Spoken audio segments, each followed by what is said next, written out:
എൻ്റെ പേര് ബിന്ദു പത്മദാസ്. ഞാൻ കൊല്ലം ജില്ലയിൽ നിന്ന് വരുന്നു. ഞാൻ കഴിഞ്ഞ മാസം 3-ാം തീയതിയാണ് ഞാനിവിടെ വന്ന് ഉടമ്പടി എടുത്തത്.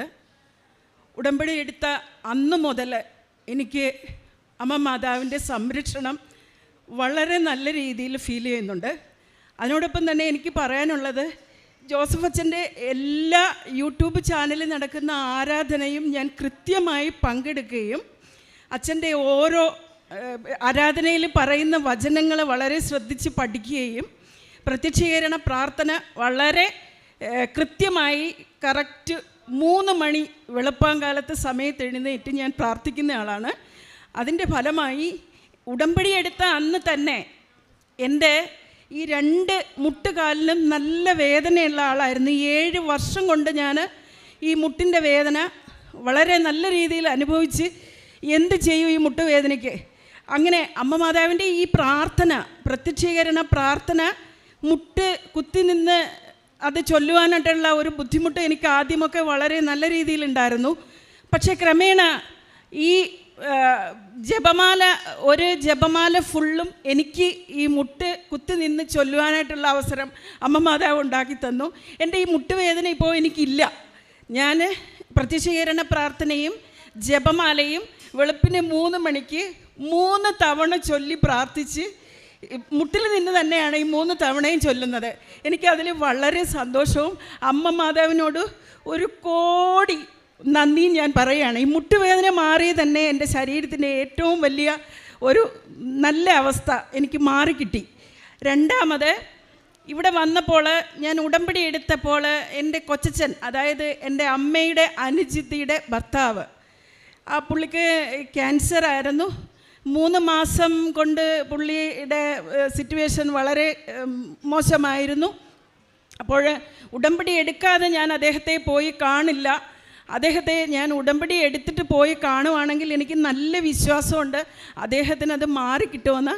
അങ്ങനെ ഞാൻ ഇവിടെ വന്നു ഉടമ്പടി എടുത്തതിന് ശേഷം, ഹിന്ദു സമുദായത്തിൽപ്പെട്ട ആളായതുകൊണ്ട് വിശ്വാസ പ്രമാണം പോലും എനിക്ക് ബൈഹാർട്ടല്ല. ഞാൻ ഇവിടെ നിന്ന് വണ്ടിയിൽ കയറി വണ്ടിയിലിരുന്ന് വിശ്വാസ പ്രമാണം ഞാൻ ബൈഹാർട്ടായിട്ട് പഠിച്ചിട്ട് അവിടെ ചെന്നപ്പോൾ, എന്താ മോളെ നീ ഇത്രയും വൈകിയത്? അത് ഞാൻ ഇന്ന കാര്യത്തിനായിട്ട് വേണ്ടി കൊച്ചച്ഛന് വേണ്ടി പോയി. ഞാൻ അവിടെ ഇരുന്ന് ആദ്യം ചെന്ന് ഈ ഉടമ്പടി തൈലം എടുത്ത് കൊച്ചച്ഛൻ്റെ നെറ്റിയിൽ, വയറ്റിലും ശരീരം മൊത്തവും പുരട്ടിയിട്ട് ഞാൻ പ്രാർത്ഥിച്ചു വിശ്വാസ പ്രമാണം. എനിക്ക് ബൈഹാർട്ടായി. അപ്പോൾ ഞാൻ അത്രയും നേരം ആ വണ്ടിയിലിരുന്ന് പ്രാർത്ഥിച്ച് പഠിച്ച് വിശ്വാസ പ്രമാണം ചൊല്ലി, എന്തോ പെട്ടെന്ന് തന്നെ പുള്ളിക്കൊരു ചിരിയും സന്തോഷവും അവിടെ ഉള്ളവരെല്ലാവരും അതിശയിച്ചു പോയി. കൊച്ചച്ഛൻ എണീക്കാനായിട്ട് കൂടുതലും ആഗ്രഹം കാണിക്കുന്നു, എന്നെ കെട്ടിപ്പിടിക്കുന്നു, എന്നെ ഒന്ന് എണീപ്പിക്കാൻ പറയുന്നു. അപ്പം എല്ലാവരോടും പറഞ്ഞു, ഇനി 3 മാസത്തേക്കേ ആയുസുള്ളൂ, എല്ലാവരും അറിയിക്കുക, അങ്ങനെയൊക്കെ പറഞ്ഞെങ്കിലും എനിക്ക് പരിപൂർണമായിട്ട് വിശ്വാസമാണ് ഈ അമ്മയുടെ അടുത്ത് വന്ന് പ്രാർത്ഥിച്ചാൽ അതിന് സൗഖ്യമുണ്ടാവുമെന്ന്. എന്നെ ഈ ഒരു വിശ്വാസത്തിലേക്ക് ഇറക്കിയത് എൻ്റെ കൂടെ വർക്ക് ചെയ്യുന്ന സാബു എന്ന ഒരു വ്യക്തിയാണ്. അദ്ദേഹത്തിൻ്റെ വൈഫ് ഇവിടുത്തെ സ്ഥിരം സന്ദർശകയും വിശ്വാസിയുമായിരുന്നു. അപ്പോൾ പുള്ളിക്കാരിയാണ് എന്നോട് പറഞ്ഞത്, രോഗസൗഖ്യം പെട്ടെന്നാണ് വിശ്വാസത്തോടെ പ്രാർത്ഥിച്ചാൽ. എനിക്കും അത് നന്നായിട്ട് ഫീൽ ചെയ്തു. ഇപ്പോൾ കൊച്ചച്ഛന് യാതൊരു ആപത്തും ഇല്ല, കൊച്ചച്ഛൻ എണീറ്റിരിക്കുന്നു. അതേപോലെ തന്നെ ഡോക്ടറെ കൊണ്ട് കാണിച്ചപ്പോൾ ഇപ്പോൾ ഇനി വലിയ പ്രശ്നങ്ങളൊന്നും ഇല്ലല്ലോ എന്ന് പറഞ്ഞു. ഇനി സന്തോഷമായിട്ടിരിക്കുക. അവരും വീട്ടിൽ ഞാൻ പറഞ്ഞത് പ്രകാരം പ്രാർത്ഥനകളും മുടക്കാതെ ചെയ്യുന്നുണ്ട്. കൊച്ചച്ഛൻ പൂർണ്ണ സൗഖ്യവാനായി. അതിലും വലിയൊരു സന്തോഷം എനിക്കിനി വേറൊന്നുമില്ല. അമ്മ മാതാവിൻ്റെ അനുഗ്രഹം ഒന്നുകൊണ്ട് മാത്രമാണ് അതെന്ന് ഞാൻ പരിപൂർണമായിട്ടും വിശ്വസിക്കുന്നു. പിന്നെ രണ്ടാമത് എനിക്ക് പറയാനായിട്ടുള്ളത്, എൻ്റെ മകൻ ഇപ്പോൾ നടന്നുകൊണ്ടിരിക്കുന്ന +2 എക്സാം എഴുതിക്കൊണ്ടിരിക്കുകയാണ്. അവർക്കിനി പ്രാക്ടിക്കൽ എക്സാം മാത്രമേ ഉള്ളൂ. അപ്പം ഞാൻ നിയോഗം വെച്ചിരിക്കുന്ന ഒരു 6 കാര്യങ്ങളിലും 3 കാര്യങ്ങളും ഏകദേശം എനിക്ക് അമ്മ മാതാവ് ഇപ്പോൾ തന്നെ നടത്തി തന്നു കഴിഞ്ഞു. അതിലെ രണ്ടാമത്തെ കാര്യം, എൻ്റെ മകൻ്റെ എക്സാം. അവൻ എന്നോട് പറഞ്ഞു, അമ്മ ഞാനെല്ലാം പഠിക്കുന്നുണ്ട്, പക്ഷേ എങ്ങനെയാവുമെന്ന് എനിക്കറിയില്ല, അമ്മ വഴക്കൊന്നും പറയരുത്, അമ്മ എനിക്ക് വേണ്ടി പ്രാർത്ഥിക്കണമെന്ന് പറഞ്ഞു. അപ്പോൾ ഞാൻ ആദ്യത്തെ ദിവസം അവനോട് പറഞ്ഞു, ഞാൻ ഈ ഉടമ്പടി തൈലം തേച്ച് വിശ്വാസ പ്രമാണം ചൊല്ലി മോനെ പ്രാർത്ഥിച്ച് പോകണം. ആദ്യത്തെ ദിവസം അവൻ എന്തോ എതിർപ്പൊക്കെ പ്രകടിപ്പിച്ചു, ഒരു ചെറിയ ഒരു അനിഷ്ടത അതിലൊക്കെ കാണിക്കുകയും ചെയ്തു. പക്ഷെ രണ്ടാമത്തെ ദിവസം എൻ്റെ പൊന്നുമോൻ എന്നോട് പറഞ്ഞു, അമ്മ ഇന്നലെ പ്രാർത്ഥിച്ചിട്ടേ എനിക്ക് ഇന്നലത്തെ എക്സാം വളരെ എളുപ്പമായിരുന്നു അമ്മ, അതുകൊണ്ട് ഇന്നും അമ്മ എന്നെ പ്രാർത്ഥിച്ച് വിടണേന്ന് പറഞ്ഞു. അപ്പോൾ എൻ്റെ കുഞ്ഞെന്നോട് അങ്ങനെ പറഞ്ഞപ്പോൾ എനിക്കതിൽ വലിയ സന്തോഷം. വേറെന്താ, അമ്മ മാതാവിനെ എൻ്റെ മോനും തിരിച്ചറിഞ്ഞു. അവൻ വളരെ സന്തോഷത്തോടെ ഓരോ എക്സാം കഴിഞ്ഞ് വരുമ്പോഴും എന്നോട് പറയുന്നു, അമ്മ എനിക്ക് പരീക്ഷ വളരെ എളുപ്പമായിരുന്നു, അമ്മ പ്രാർത്ഥിച്ചതുകൊണ്ടാണെന്ന് അവൻ എന്നോട് പറയുന്നു. അതും അമ്മ മാതാവിൻ്റെ അനുഗ്രഹം ഒന്നുകൊണ്ട് മാത്രം, എൻ്റെ പ്രാർത്ഥനയും അതാണെന്ന് ഞാൻ പരിപൂർണമായിട്ട് വിശ്വസിക്കുന്നു.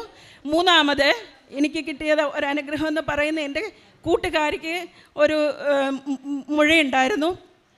വിശ്വാസ പ്രമാണം ചൊല്ലി പുള്ളിക്കാരിയെയും ഞാൻ ഇതേപോലെ, ഇവിടെ വന്നിട്ടില്ല, പുള്ളിക്കാരി എന്നോടൊപ്പം ഇവിടെ വരാനിരുന്നതാണ്. ഇന്ന് അദ്ദേഹത്തിന് വരാൻ പറ്റിയിട്ടില്ല. പക്ഷേ എന്നോടൊപ്പം വേറെ 2 പേര്, ഒരാളും കൂടി ഇന്ന് വന്നിട്ടുണ്ട്. ഇവരെല്ലാം എൻ്റെ വിശ്വാസത്തെ പ്രതിയാണ് വന്നിരിക്കുന്നത്. എൻ്റെ ആ കൂട്ടുകാരിക്ക് വയറ്റിലുണ്ടായിരുന്നൊരു നെല്ലിക്ക വലിപ്പമുള്ളൊരു മുഴയായിരുന്നു. ഈ മുഴ കൊണ്ടൊരു നല്ല വേദനയും പുള്ളിക്കാരിക്ക് അനുഭവപ്പെട്ടിരുന്നു. ഈ വേദന വിശ്വാസ പ്രമാണം ചൊല്ലി ഈ തൈലം പുരട്ടിയതിന് ശേഷവും വളരെയധികം വ്യത്യാസം വരികയും പുള്ളിക്കാരി അതിൽ വളരെ സന്തോഷവതിയായിട്ട് സൗഖ്യവതിയായിട്ട് ഇപ്പോൾ ഇരിക്കുന്നു. ഇത് മൂന്നാമത്തത്. നാലാമത്തത്, ഒരുപാട് കടബാധ്യതകളുള്ളൊരു വ്യക്തിയാണ് ഞാൻ. എല്ലാവർക്കും കടങ്ങളുണ്ട്. പക്ഷേ എൻ്റെ കടങ്ങൾ എന്ന് പറഞ്ഞാൽ, ഞാൻ ഒരുപാട് പേരെ സഹായിച്ച് കിട്ടാക്കടങ്ങളായിരുന്നു എനിക്ക് കൂടുതലും. അപ്പോൾ ഒരു 7 വർഷമായിട്ട് എനിക്ക് തരാനുള്ള പൈസ തരാതിരുന്ന ഒരു വ്യക്തി, ഉടമ്പടി എടുത്ത് ഞാൻ വീട്ടിൽ ചെന്ന് പ്രത്യക്ഷീകരണ പ്രാർത്ഥന 3 ദിവസം ചൊല്ലിയതിന് ശേഷം 4ാമത്തെ ദിവസം എനിക്കൊരു ഫോൺ കോൾ വരുന്നു. കുഞ്ഞേ, നീ എവിടെയാണ്? അപ്പോൾ ഞാൻ ബസ്സിലിരിക്കുകയാണ്. മോളെ, നിനക്ക് ഞാനൊരു ഇത്തിരി പൈസ തരാനുണ്ടല്ലോ, അത് തരാൻ വേണ്ടി എനിക്കൊന്ന് വീട്ടിലേക്ക് വരണം, മോൾ അവിടെ ഉണ്ടാവുമോ എന്ന് ചോദിച്ചു. അപ്പോഴും ഞാൻ ആ ബസ്സിലിരുന്ന് തന്നെ ഭയങ്കരമായിട്ട് കരഞ്ഞു. ഇത്രയും നാളും ഞാൻ ആഗ്രഹിച്ചപ്പോഴൊന്നും അവരെനിക്ക് തന്നിട്ടില്ല. പക്ഷേ ഈ ഉടമ്പടി എടുത്തതിന് ശേഷം വന്ന മാറ്റം മാത്രമാണ് അതെന്ന് ഞാൻ വിശ്വസിക്കുന്നു. അവർ ആ പൈസ എൻ്റെ വീട്ടിൽ കൊണ്ടുവന്ന് എന്നെ ഏൽപ്പിക്കുകയും ചെയ്തു. 4ാമത്, KSFEയുടെ ഒരു ചിട്ടി ഉണ്ടായിരുന്നു. എൻ്റെ കടങ്ങൾ തീർക്കാൻ വേണ്ടി ഈ ചിട്ടിക്ക് വേണ്ടി ഞാൻ കുറേ നാൾ പുറകെ നടന്നിരുന്നു. അത് മുടക്കങ്ങളൊക്കെ വന്നു. അത് ലാസ്റ്റ് എനിക്ക് കിട്ടാനായിട്ട് വഴിയില്ലാതെ അതിങ്ങനെ പോയിക്കൊണ്ടേയിരുന്നു.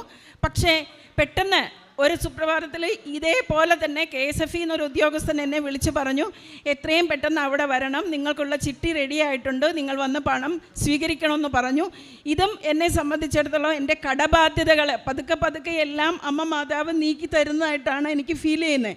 അതായത് നമ്മൾ അച്ഛൻ പറയുന്നത് പോലെ പ്രാർത്ഥന വളരെ സൂക്ഷ്മമായിട്ടും വളരെ നല്ല രീതിയിൽ കൃത്യതയോടുകൂടി ചെയ്തു കഴിഞ്ഞാൽ ഈ ഉടമ്പടി വളരെ നല്ല രീതിയിൽ നമുക്ക് എഫക്റ്റ് ആവുമെന്ന് എനിക്ക് മനസ്സിലായിട്ടുണ്ട്.